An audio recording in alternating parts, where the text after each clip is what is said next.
Assalamualaikum warahmatullahi wabarakatuh. Izin memperkenalkan diri, nama saya Muhammad Gani Wikantioso, kelas 12.5, absen 21, nomor induk siswa 1888668. Pada kesempatan kali ini saya akan menjelaskan biografi tentang H. Nasution. Pertama-tama saya akan menjelaskan profil singkat H. Nasution.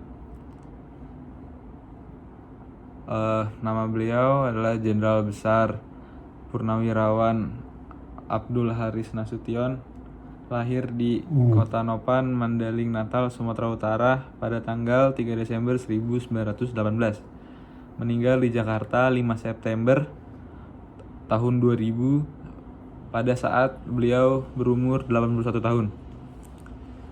Beliau memiliki istri bernama Yohana Suharti dan memiliki dua anak yang bernama Hendrianti Saharah dan Ade Irma Suryani. Dan beliau juga seorang muslim. Selanjutnya saya akan menjelaskan tentang riwayat pendidikan Jenderal Besar TNI Purnawirawan Abdul Haris Nasution. Pendidikan pertama yang ia jenjang adalah HIS di Yogyakarta pada tahun 1932. Kemudian ia melanjutkan di HIK di Yogyakarta juga selama 3 tahun lagi. Lalu ia pindah ke Jakarta ke AMS bagian B pada tahun 1938. Lalu saat lulus AMS bagian B di Jakarta, ia pindah ke Akademi Militer di Bandung tahun 1942.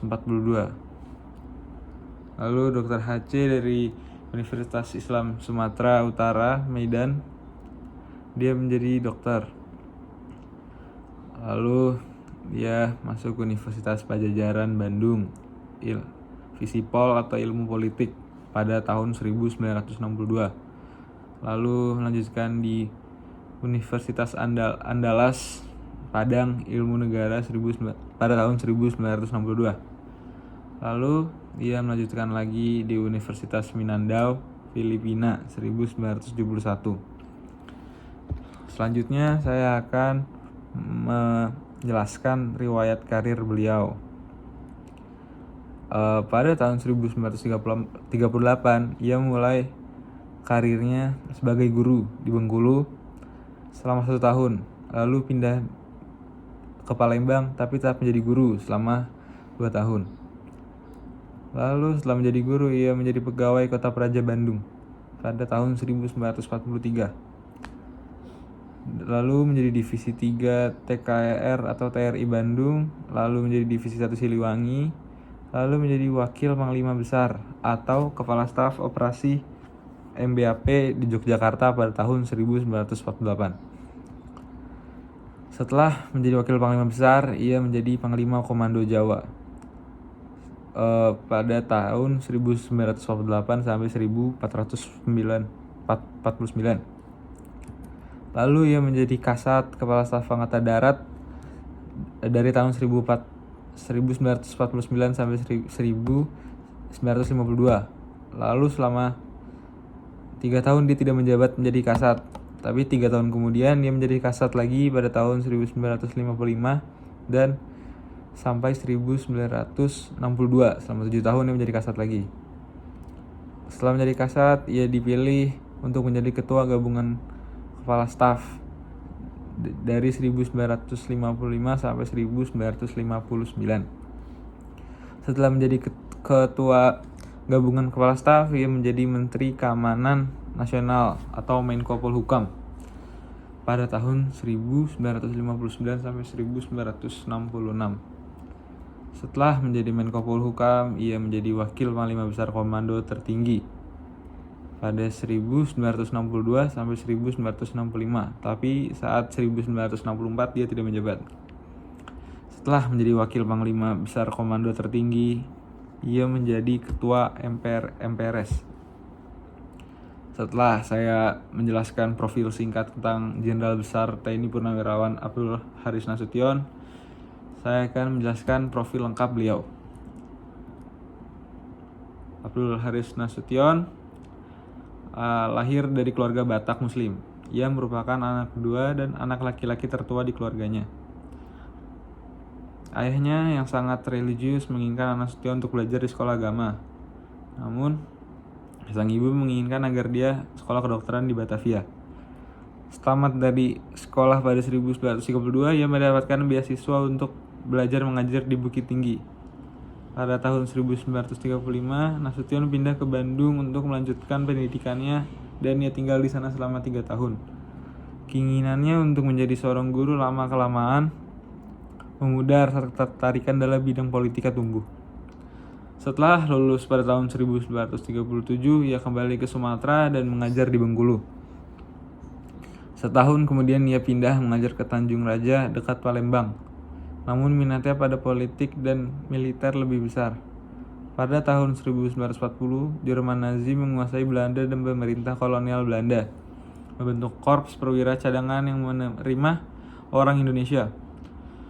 Kemudian Nasution bergabung dan dikirim ke Akademi Militer Bandung untuk pelatihan.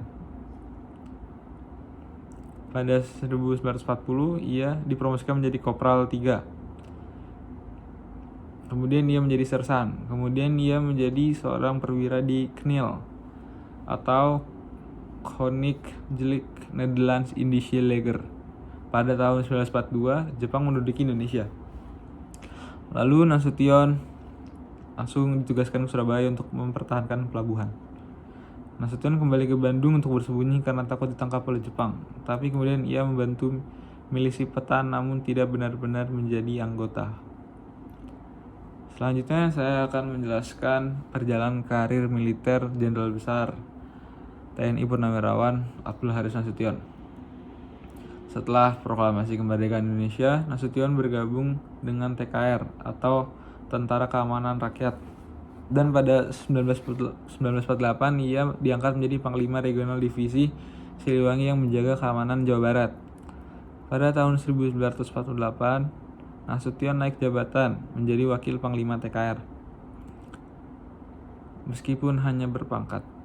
Pada tahun 1950, Nasution menjabat sebagai Kepala Staf Angkatan Darat dan TB Simatupang menggantikan Sudirman yang telah meninggal sebagai Kepala Staf Angkatan Perang. Pada tahun 1952, Nasution dan Simatupang memutuskan untuk mengadopsi kebijakan restrukturisasi dan reorganisasi ABRI untuk mencapai tentara yang lebih kecil tetapi lebih modern dan lebih profesional. Pada 17 Oktober 1952, Nasution dan Simatupang memobilisasi pasukan mereka dalam unjuk kekuatan Nasution. Mereka memprotes campur tangan sipil dalam urusan militer. Pasukan Nasution dan Simatupang mengelilingi Istana Kepresidenan dan mengarahkan moncong meriam ke istana dengan permintaan agar Soekarno membubarkan DPR. Lalu Soekarno keluar dari istana dan meyakinkan baik tentara warga sipil untuk pulang serta Nasution dan Simatupang telah dikalahkan. Nasution dan Simatupang kemudian diperiksa oleh Jaksa Agung. Mereka berdua kehilangan posisi di ABRI, diberhentikan dari ikatan dinas. Ketika bukan laki saat Nasution menulis buku berjudul Pokok-Pokok Gerilya. Buku ini ditulis berdasarkan pengalamannya yang berjuang dan mereorganisir perang gerilya selama Perang Kemerdekaan Indonesia. Lalu setelah 3 tahun pengasingan, pada tahun 55 Nasution diangkat kembali menjadi KSAD. Pada tahun 58 Nasution menyampaikan pidato di Magelang, Jawa Tengah. Nasution menyatakan bahwa ABRI harus mengadopsi jalan tengah dalam pendekatan terhadap bangsa. Menurut ABRI tidak harus di bawah kendali sipil. Pada saat yang sama, ABRI tidak boleh mendominasi bangsa dengan sedemikian rupa sehingga menjadi sebuah kediktatoran militer. Lalu pada pagi hari 1 Oktober 1965, pasukan yang menamai dirinya G13 PKI mencoba untuk menculik 7 perwira angkatan darat. Pasukan yang dipimpin oleh Letnan Latif untuk menangkap Nasution menuju rumah Nasution yang berada di Jual Tuku Umar nomor 40 dengan mengendarai 4 truk dan 2 mobil militer. Penjaga rumah di pos jaga luar melihat kendaraan datang. Namun setelah melihat yang datang adalah para tentara, ia tidak curiga dan tidak melakukan atasannya, yaitu Sersan Ishak. Sersan Ishak berada di ruang jaga bersama dengan 6 tentara dan beberapa di antaranya sedang tidur. Seorang penjaga sedang tidur di taman depan dan satu lagi sedang bertugas di bagian belakang rumah. Dalam sebuah pondok terpisah, 2 ajudan Nasution, yaitu seorang letnan muda bernama Pierre Tendean dan ajun komisaris polisi Hamdan Mansur. Nasution dan istrinya terganggu oleh nyamuk dan terjaga. Nyonya Nasution yang mendengar pintu dibuka paksa, ia bangun dari tempat tidur untuk membuka pintu kamar. Ia melihat tentara Cakrawirawa dengan senjata siap menembak, lalu ia berteriak pada suaminya. Nasution yang ingin melihatnya, namun saat membuka pintu tentara menembak ke arahnya. Sang istri menyuruh suaminya untuk keluar melalui pintu lain. Nasution berlari ke halaman rumah menuju dinding pemisah antara rumahnya dengan kedutaan besar Irak. Tentara menemukannya menembakkan namun meleset, lalu ia memanjat dinding dan ia tidak dikejar. Seluruh penghuni rumah termasuk ibu dan adik Nasution merdia ketakutan, lalu ia berlari ke kamar Nasution dan membawa putri bungsu Nasution yang berusia 5 tahun. Saat mencoba mencari tempat yang aman, seorang kopral penjaga istana melepaskan tembakan dan Irma tertembak dengan 3 peluru di punggungnya. Sementara putri sulung Nasution, Hendrianti Saharah, lari bersama dengan pengasuhnya di pondok ajudan dan bersembunyi di bawah tempat tidur. Lalu ajudannya yang bernama Pierre Tendean mengambil senjatanya dan lari dari rumah. Namun baru beberapa langkah ia tertangkap setelah menyuruh suaminya pergi. Ia masuk ke rumah dan membawa putrinya yang terluka. Saat menelpon dokter pasukan Cakrawirawa, maksa ia untuk memberitahu di mana suaminya, lalu ia menjawab bahwa suaminya berada di luar kota. Pasukan Cakrawirawa kemudian pergi dari rumah Nasution dan membawa Tendean bersama mereka. Nyonya Nasution kemudian ke rumah sakit pusat angkatan darat membawa putrinya yang terluka. Nasution yang bersembunyi hingga pukul 6 pagi saat kembali ke rumahnya dalam keadaan patah pergelangan kaki. Nasution menyuruh ajudannya untuk membawanya ke Departemen Pertahanan dan Keamanan. Pada tanggal 2 Oktober pukul 6 pagi, gerakan 30 PKI berhasil diberhentikan atau dikalahkan.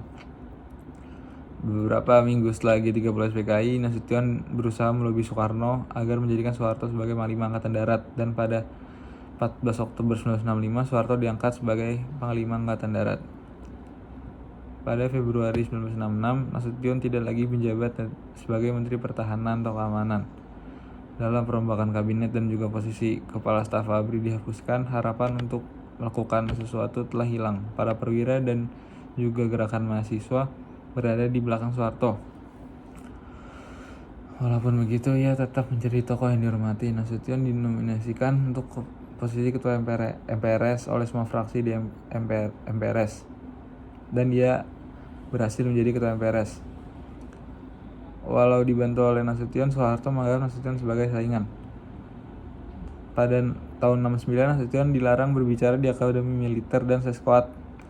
Pada tahun 1971, Nasution diberhentikan dari dinas militer. Pada tahun 1972, posisi Ketua MPRS digantikan oleh Idam Khalid. Karena jatuh dari kekuasaan tersebut, ia mendapat julukan gelandangan politik. Selanjutnya saya akan menjelaskan tentang wafatnya Jenderal A.H. Nasution.